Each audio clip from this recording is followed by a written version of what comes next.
Hi everyone. Why do you insure your car? Because it's costly to replace. Why do you insure your home? Because it's even more costly to replace.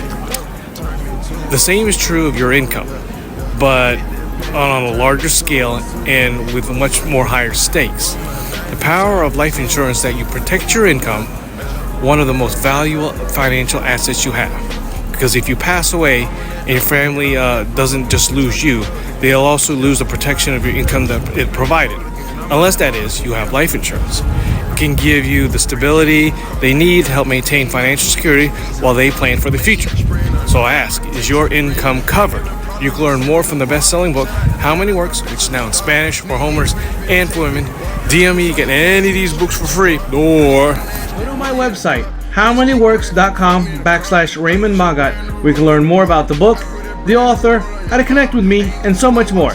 Thanks for watching, guys.